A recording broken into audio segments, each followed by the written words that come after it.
Assalamualaikum warahmatullahi wabarakatuh. Perkenalkan, nama saya Rio Dimas Pramikrayananda, NIM 106220028 dari HTN 3B. Saya akan mengutorkan tugas hafalan UTS dengan mata kuliah Filsafat Hukum Islam. Baiklah, saya akan menjelaskan mengenai materi pertama, yaitu definisi filsafat.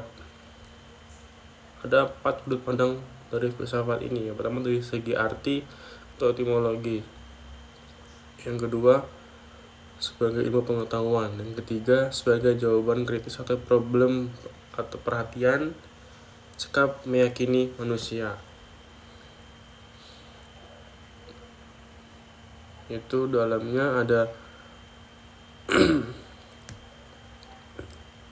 problem manusia yang dicairkan jawabannya oleh ahli filsafat. Yang keempat sebagai aktivitas pemikiran melalui proses kritik atau pemikiran terhadap kepercayaan dan sikap yang sangat dijunjung tinggi.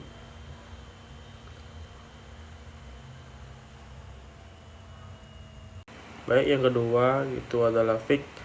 Fik dibagi 3 definisi. Yang pertama, fik itu adalah ilmu. Yang ketiga kumpulan hukum. Yang kedua kumpulan hukum. Yang ketiga wawasan mendalam. Terdapat ragam wajah fik, yaitu fatwa, gada, kanun, dan doktrin. Perbedaan syariah dan fik. Syariah wahyu Allah, fik produk pemikiran manusia. Yang kedua syariah kebenaran mutlak. Yang kedua fikih kebenaran zani. Yang ketiga sumber itu dari syariah. Yang ketiga fik praktik atau implementasi sumber.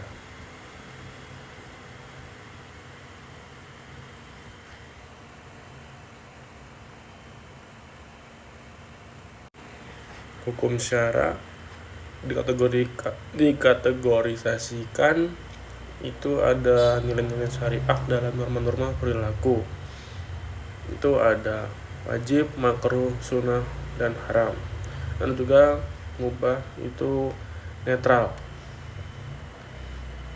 Selanjutnya ada 3 asumsi sebutan hukum Islam atau Islamic law.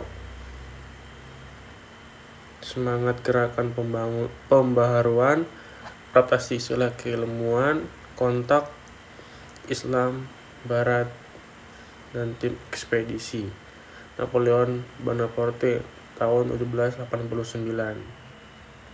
Yang ketiga dan selanjutnya ada lagi 3 pendapat tentang pengertian hukum Islam. Jadi syariah, yang kedua fikih, yang ketiga syariah plus fikih. Selanjutnya yang ketiga, materi ketiga itu filsafat etika hukum. Filsafat hukum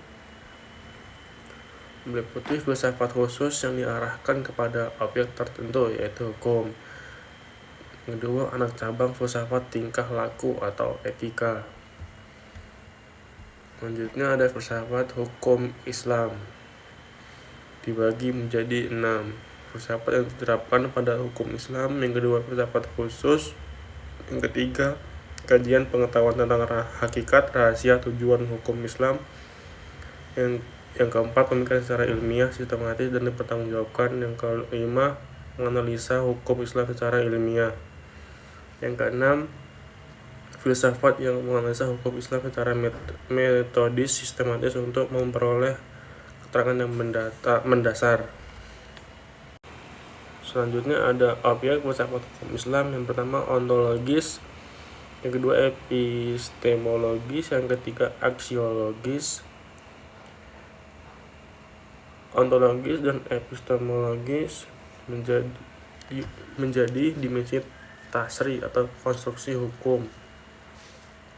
Yang aksiologis menjadi dimensi syariah atau materi atau kandungan hukum.